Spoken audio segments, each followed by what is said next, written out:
Hey guys, let's get more news about Lakers, but first, don't forget to subscribe and leave your like. 2024 NBA Draft, execs debate Rookie of the Year, best picks.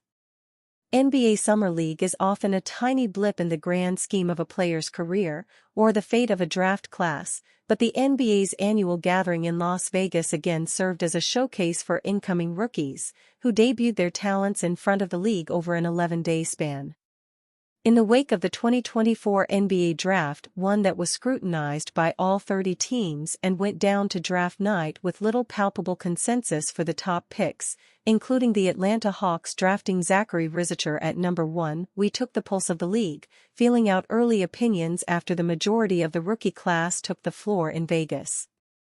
ESPN's Jonathan Givony and Jerami polled 20 NBA executives and scouts, asking for their predictions and opinions on the league's incoming rookies. And we scoped out the executives' thoughts on how they liked the NBA's first two-day draft and which player will be the number 1 pick in 2025 in what is already shaping up to be a talent-rich draft. Rizicher was the resounding favorite here, pulling in 15 of the 20 votes. There's a good deal of optimism surrounding his trajectory, which contributed to his draft selection at number 1. Executives are confident in his defensive ability, court feel and room to grow on offense, giving him a higher perceived floor than Sarr, who at this stage, and considering his uneven summer league performance, requires a bit more faith in his long-term projection.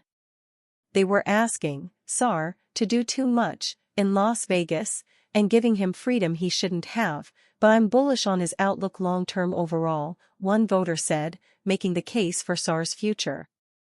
He's got phenomenal physical tools and NBA all-defensive team ability. His ball handling, passing, and shooting gives him a good framework to build off offensively. He's going to be really good. It's worth noting that there's likely a degree of recency bias tilted toward Rizicher following Sarr's summer league showing, including a forgettable 0-4-15 performance. That means little in the scope of things, but there's also an understanding that Sarr is simply further away from being a plus contributor no matter which NBA team had picked him. Many executives think Rizicher is much closer to helping a team win. Rizicher's baseline is outstanding already with what he brings defensively and with his shooting and feel, one voter said. The NBA is a feel league now, and he's always a step ahead of the play on both ends. He'll continue to grow playing out of ball screens and making reads because he can really pass and he's super smart. His body is going to get bigger and that will unlock a lot of things for him. On the heels of a breakout showing at Summer League, Shepherd, the Rockets' pick at number 3, took home the most votes, with best pick loosely defined as the strongest intersection of value and fit. There's a good deal of optimism around the league surrounding Shepherd's future, and the prevailing thought is that he might be the next Kentucky Wildcats guard to fully blossom upon his arrival in the NBA. Shepherd is going to help Houston right away, and I think he has a chance to be an all-star down the road, one high-ranking Eastern Conference executive said.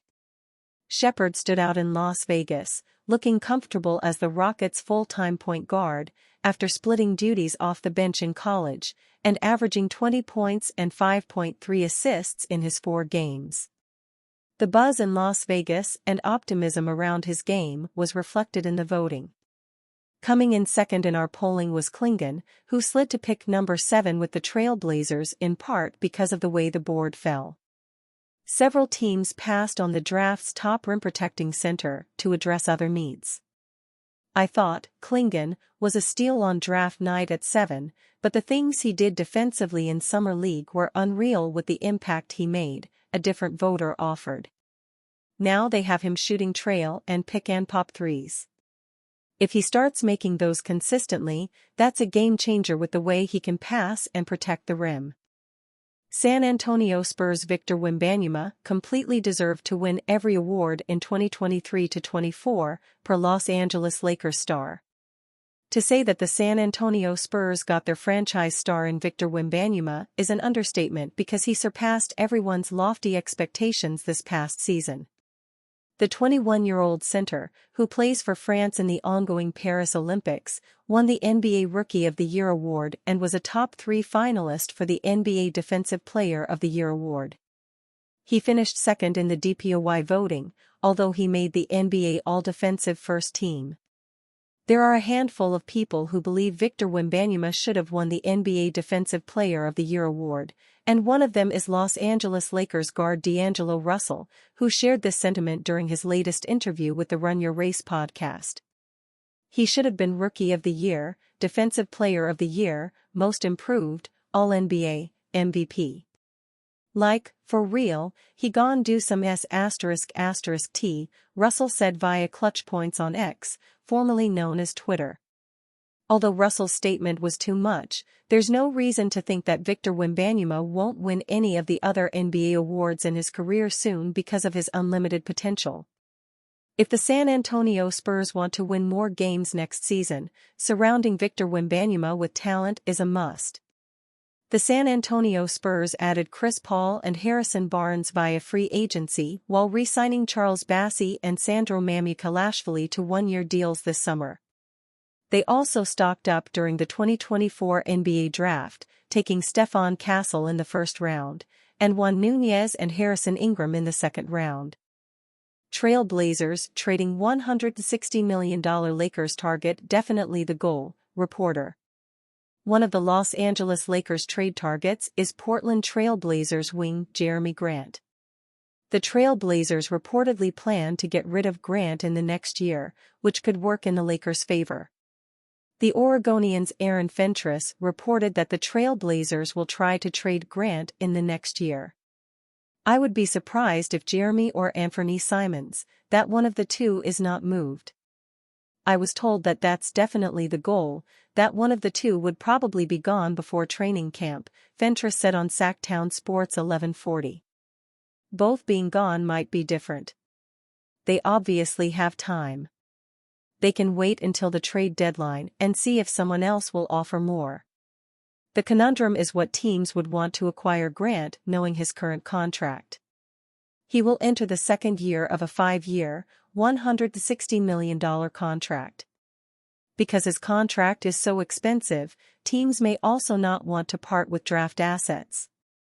Grant is on the Lakers' radar, but even with the short window they have, they want a fair trade for him. Grant makes sense on the Lakers. He is a tall two-way wing in the prime of his career who can average 20 points a game.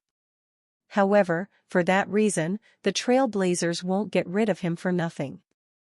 The Athletic's Jovan Buha revealed on the July 25 episode of Buha's Block what the Trail Blazers want for Grant. I've reported, and others have reported, Portland's been wanting 2 first-round picks for Jerami Grant, and that is a steep price for the Lakers.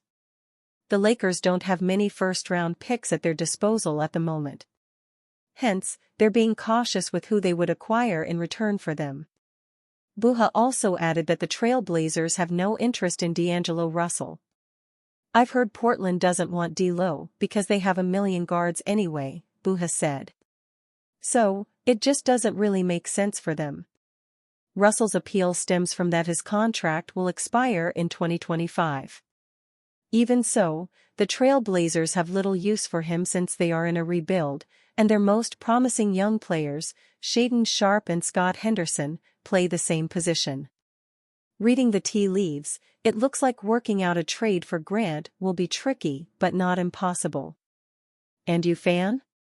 What do you think of the situation of Jerami Grant? Leave your opinion in the comments.